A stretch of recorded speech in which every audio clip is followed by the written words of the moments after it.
Hello everyone, welcome back to our channel. In today's video, I'll show you how you can fix SHEIN app not loading. Let's get started.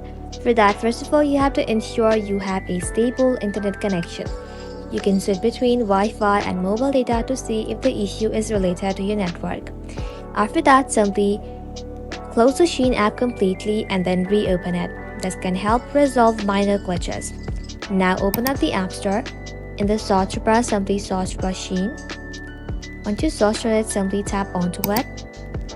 And if this button says update instead of open, tap on update and let your application update to its latest version. After that, you can try restarting your device. Restarting your phone can help clear out any temporary issues affecting the app performance.